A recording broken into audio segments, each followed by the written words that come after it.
un peu peur parce qu'il y a sa maman dans la salle. J'espère que sa maman a aimé le film, parce qu'elle est un peu...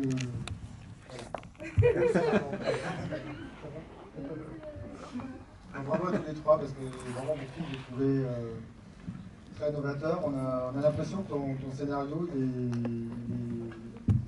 évolue au fur et à mesure de l'ascension des personnages. Il ne semble pas très écrit, mais je pense qu'il est très écrit en fait. Ben oui, mais en même temps, c'est vrai que je pars pas nécessairement avec un plan très préétabli, peut-être que ça se voit, mais je me laisse évidemment plus guider par les personnages, quoi.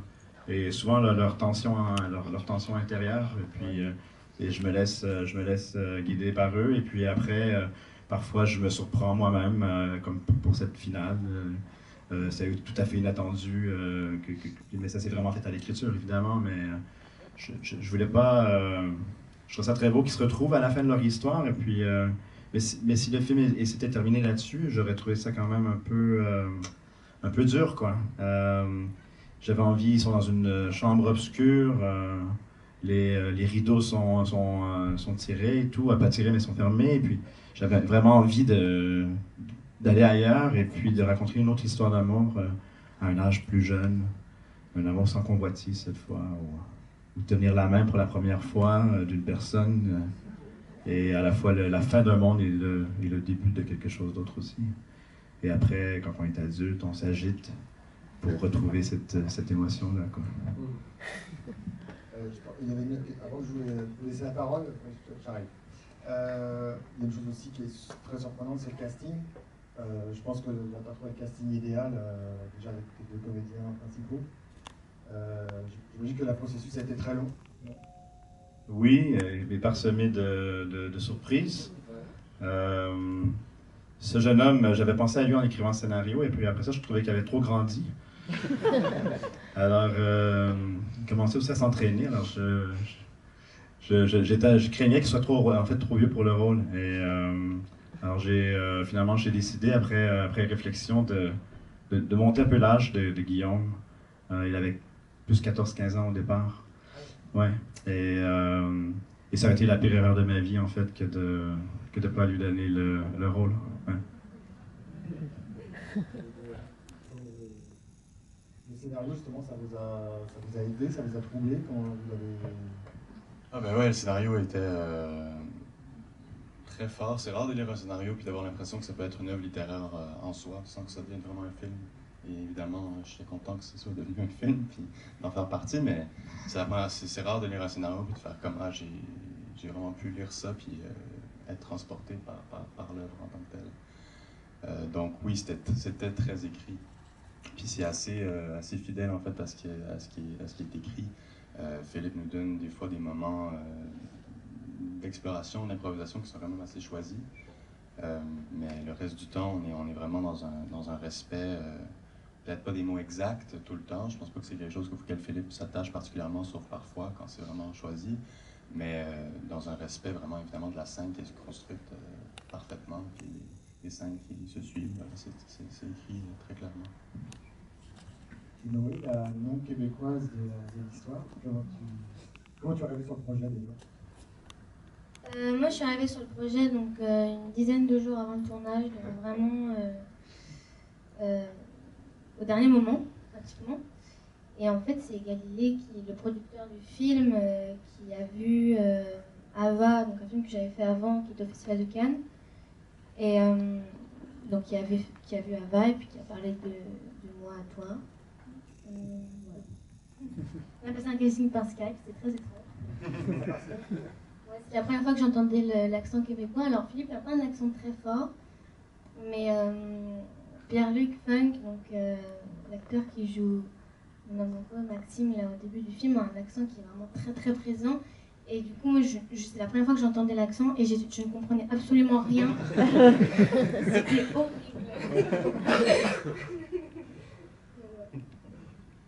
Ben non, en fait, c'est ça, c'est qu'on était à 10 jours du tournage. J'avais déjà vu à peu près toutes les jeunes comédiennes dans cette catégorie-là au Québec. Et puis, il y avait quelqu'un qui s'était désisté aussi au dernier moment. Et puis Et puis voilà, là, j'étais un peu désespéré, pour vous dire bien franchement. Et puis, et là, il y a eu cette espèce d'heureux hasard ou d'accident fantastique, parce que tout ça, finalement, c'est comme vraiment des heureux hasards. C'est des choses négatives qui se transforment en choses inespérées. Et, et j'ai senti tout de suite, on a fait d'abord évidemment, Noé a lu le scénario, et puis je pense que c'est quelqu'un aussi qui semble très picky, comme on dit, donc qui dit pas oui à tout, je crois, et qui réfléchit vraiment au projet dans lequel elle va s'embarquer.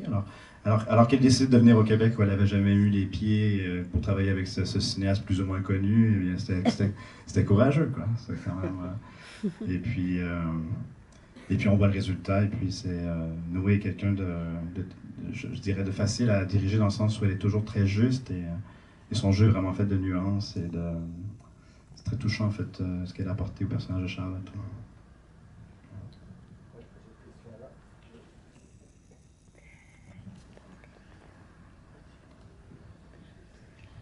Bonsoir. La musique a une grande importance dans votre film. Ouais. Et la chanson aussi, il y a une très belle chanson de Tremblay en même temps. Et moi, quand je pense à la chanson québécoise, je pense à une chanson qui s'appelle L'âme à la tendresse, une chanson de Dampierre qui a été chantée par Pauline Julien. Et je pense que c'est tout à fait ça votre film. C'est l'âme à la tendresse, et c'est aussi un peu l'univers. Je pense aussi à Hélène Pedneau, qui est une grande poétesse de votre pays. Et je trouve qu'il y a de ça dans votre écriture. Je trouve que il y a quand même... C'est un film sur les premières fois et sur les débuts. Et c'est pas un film sur la fin des choses. Et justement, il n'y a rien qui se termine. Vous ouvrez des portes, et puis à nous de les refermer si on en a envie. Et aux personnages de peut-être essayer de faire les ponts entre leurs rêves et leur vie, ce qu'ils pensent et ce qu'ils voudraient être, et puis ce qu'ils ne seront jamais. Donc, du coup, moi je trouve le film un peu long, mais bon, ça c'est mon point de vue, il y a un peu des longueurs, je trouve, mais c'est ça qui est intéressant, c'est que finalement c'est un point de vue du cinéaste, et le point de vue des personnages. On est à l'intérieur des personnages. On n'est absolument pas, il n'y a pas de regard extérieur en fait. C'est une narration, l'expression de soi, quoi. Et ça, c'est assez troublant. Et du coup, le fait, c'est des premières fois, et débrouillez-vous. Et je pense que vous l'avez construit un peu comme ça. Enfin, en tout cas, vous venez d'un pays où Pauline Julien a bercé mon adolescence. Et ça, bon, voilà, je voulais vous le dire. Merci. Il n'y a pas de question. Si, justement, sur les premières fois, sur la construction, comme ça. Vous avez vraiment voulu construire qu'il n'y ait pas de fin, et que c'est des bouts de vie, et après le spectateur se débrouille. Ouais, mais peut-être que c'est parce que j'essaie aussi quand j'écris, j'essaie pas de tout construire un personnage de film, quoi, avec des contours trop bien tracés. J'aime bien que les personnages dans un film nous ressemblent, quoi, et puis nous, on est des êtres en constante transformation, entre autres. Je crois beaucoup aussi au mouvement. Je pense que même c'est un film aussi qui montre à quel point la sexualité est quelque chose qui bouge, qui est en mouvement constant. Et il n'y a pas de finitude lorsqu'on pense à nous-mêmes. Lorsqu'on connaître quelqu'un, c'est toujours être surpris par la personne qu'on pense connaître. Alors c'est un peu de cette façon aussi que j'aborde l'écriture. Et après ce qui est vraiment aussi vraiment capital, en fait, c'est que les comédiens aussi qui se rapproprient ces personnages apportent aussi leur propre mystère d'être, en fait. Et ça complète, en fait, c'est là que la rencontre entre ce que j'ai écrit et leur interprétation, c'est ce qui crée finalement quelque chose de vivant. Mais effectivement, j'essaie de pas trop, j'essaie de penser de faire un cinéma qui ressemble peut-être plus à la vie, et la vie n'est pas effectivement toute bien ficelée, c'est pas mon truc. Et puis parfois, oui, parfois on peut s'emporter un peu, puis il y a des moments effectivement que vous pouvez trouver longs, mais qui parfois, nous, en fait, quand on a monté le film, on était aussi porté par un peu, je ne sais pas, principalement la fin, on était porté par une espèce de... On était dans un état un peu contemplatif, un peu méditatif, touché par cette... Parce que le film se transforme aussi. Et c'est pour ça qu'on était assuré dans notre décision de garder cette fin-là, parce qu'on trouvait ça intéressant que le film se transforme en quelque chose et qui donne tout son sens au titre aussi. Là, que ce soit, je pense que le film aurait son sens aussi, même le titre aurait son sens aussi sans cette fin. Mais oui, voilà. Et ensuite, je pense que c'est quelque chose aussi on a eu beaucoup de conversations. En tout cas, c'est sûr que sur les personnages.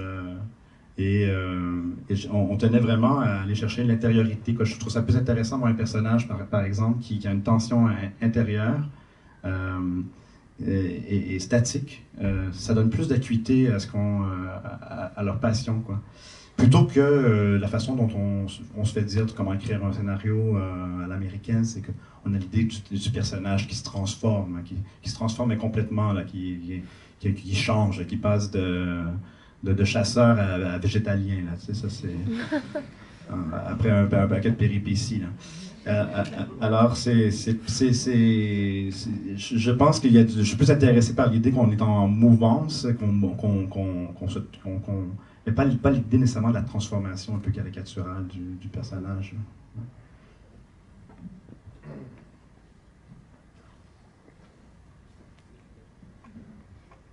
Si je peux me permettre, vous êtes un petit peu loin de l'âge de l'adolescence. Et pour autant, je m'adresse à vous. et pour autant, ce que vous faites passer dans les premiers émois, dans les sentiments de ces adolescents, je me demande où vous êtes allé le chercher. Dans votre histoire, dans l'observation, et c'est très fort. Ça pourrait être le film de quelqu'un de beaucoup plus proche de l'adolescence. Parce que c'est plein d'émotions de l'enfance et de l'adolescence. Voilà. D'où ça vient, d'où ça vous est venu, parce que je trouve ça très fort et très beau. Et c'est aussi transmis par vos comédiens, plus que même... j'ai pas retenu votre nom, excusez-moi. Mais c'est très... Voilà, tous les ados sont très... voilà, plein d'émotions. Mais dans l'écriture, ça vous est venu comment? J'essaie de... Effectivement, il y a tout un côté très... Pardon? Tu n'es pas si vieux que ça, quand même. Non, je ne suis pas si vieux que ça. Mais bon, je sais pas, j'ai peut-être une sale gueule ce soir, je sais pas. Elle est un peu souffrant. Donc, ouais, c'est ça, j'ai un peu souffert ce matin. Mais non, en fait, j'essaie de... J'ai peut-être pas la maturité pour m'intéresser à écrire des histoires sur ma vie actuelle aussi qui s'est passée il y a 5 ans, mais j'ai peut-être la maturité pour pouvoir retourner en arrière et j'essaie de... J'ai pas de difficulté, effectivement, il y a une grande partie de la matière d'inspiration qui vient de ma propre vie, ça je peux pas le cacher. Même dans certaines émotions que traverse le personnage de Charlotte, je peux très bien me reconnaître aussi dans des périodes justement entre deux relations où on s'amourage peut-être de la mauvaise personne, et puis on veut quand même y croire un peu, puis on se fait décevoir, puis après ça, on se pose un lapin, puis après ça, le lendemain, la personne nous rappelle, et en chemin vers le rendez-vous, on a tout pardonné. Ça, j'ai fait ça souvent. Mais j'essaie de... Oui, effectivement, pour moi, c'est proche, mais c'est lointain, mais en même temps, ça n'est pas si lointain que ça. Il y a quelque chose aussi de l'ordre... Quand je me mets à écrire une histoire qui s'inspire un peu de ma vie, comme mon film précédent, Les démons, c'est sûr que je peux pas mentir à moi-même, je mets tout en fait. Je vais dans les zones aussi qui me font moi-même honte. Il y a quelque chose de l'ordre vraiment d'aller vraiment là où ça fait mal, là où j'ai peut-être des comptes à régler aussi, comme avec ce professeur d'histoire par exemple. Mais j'essaie d'aller là où ça fait un peu dans les zones sensibles, quoi, un peu de la genèse et je me dis si je fouille, si je vais dans quelque chose de très particulier. J'ai la certitude en fait que plus on est précis et peut-être très subjectif et tout, il y a des gens qui peuvent se retrouver aussi là-dedans, quoi. Il y a tout, comme un peu l'idée de la goutte d'eau, en fait. Il y a tout un monde qui reflète à travers une seule petite goutte d'eau et je crois que c'est comme ça que je vois un peu l'écriture, quoi. C'est que je le fais aussi parce que j'ai envie de donner quelque chose pour que les gens puissent aussi s'y reconnaître. Tu as dit que tu as laissé la latitude aux comédiens. J'aimerais savoir quelle latitude vous aviez justement sur le... Qu'est-ce que vous avez apporté l'un et l'autre sur le tournage, dans l'écriture?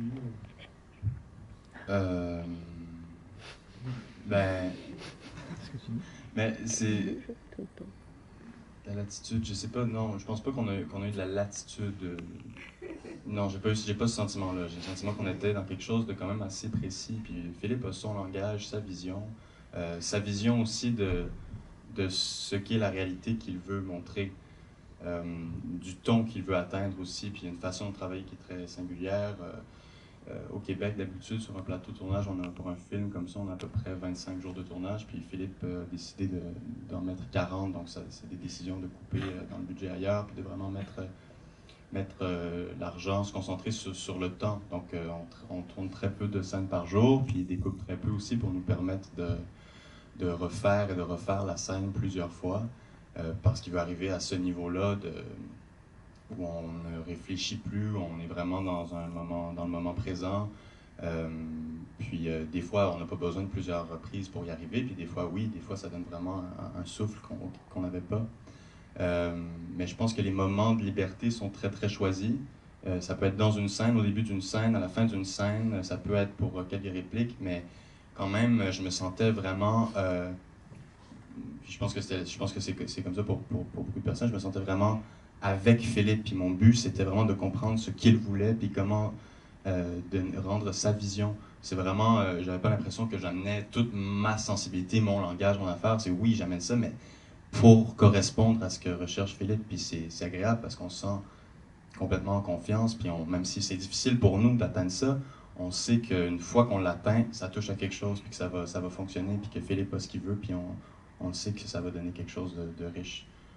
C'était une longue réponse, je m'excuse.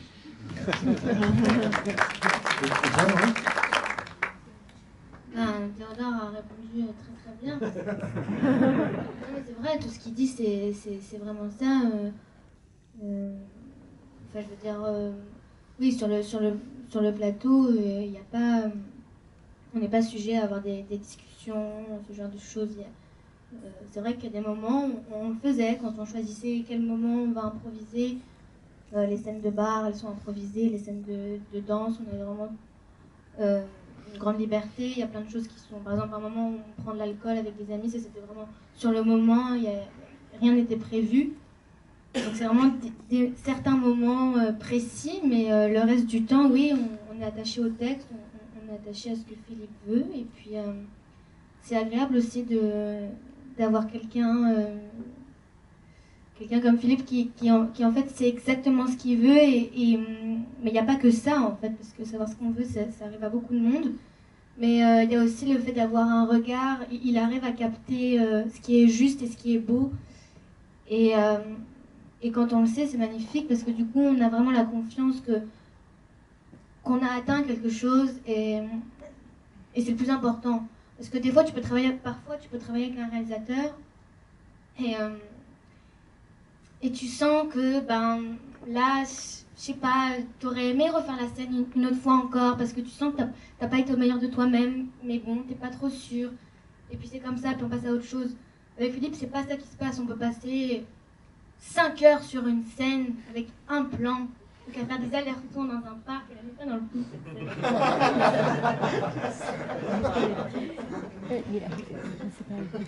Mais on est quand même content et ça, de la faire, il y a un vrai challenge et ça nourrit, c'est enrichissant, ça fait grandir un peu quand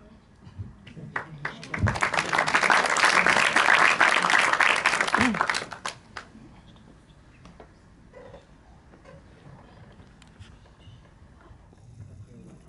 Bonsoir.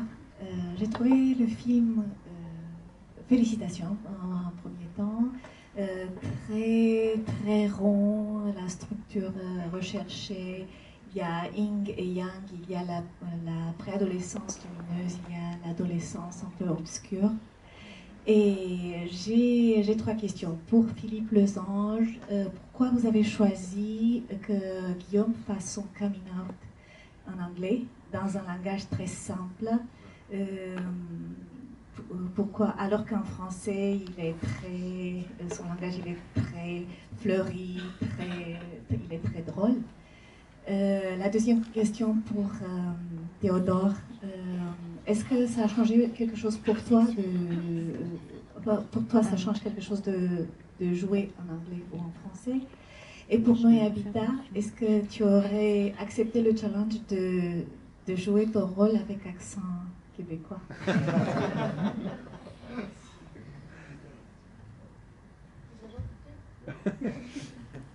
Oui, j'aurais accepté le challenge. Mais en fait, il rigole parce que en fait,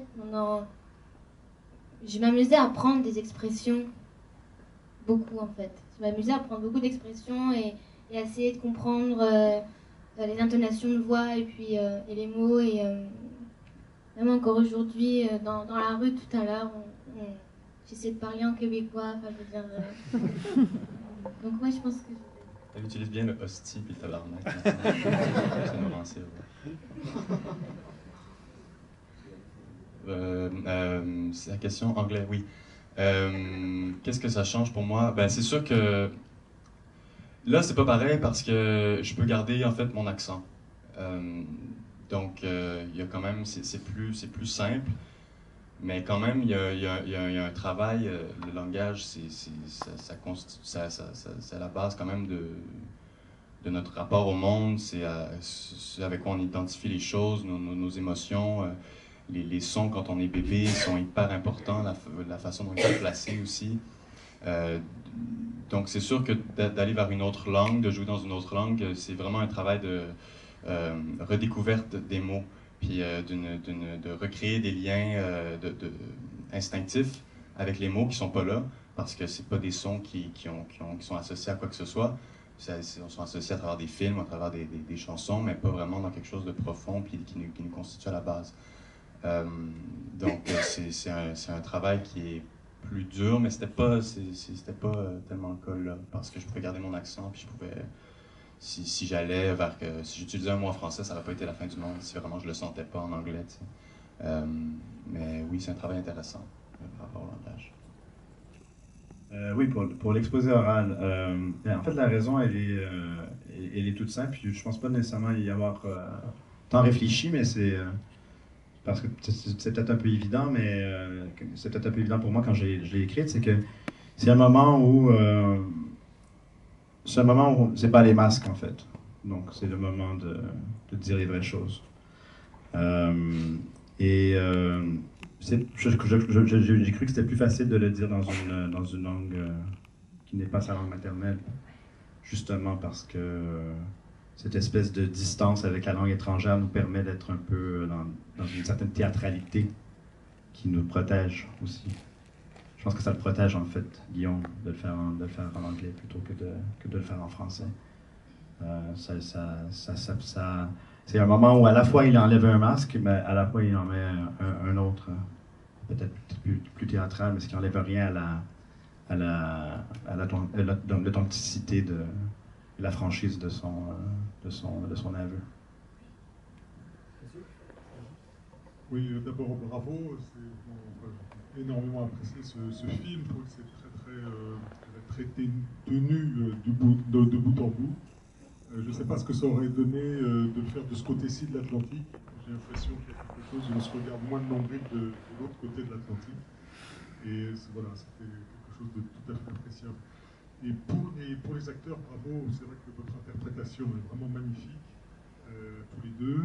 Et je me demandais, en fait, c'est vrai, ça parle de cette période si difficile, trouble de l'adolescence, avec ses émotions. Et je me demandais quel impact, parce que vous n'en êtes pas si loin de l'adolescence, quel impact ça avait eu sur vous, en fait, d'interpréter ces rôles?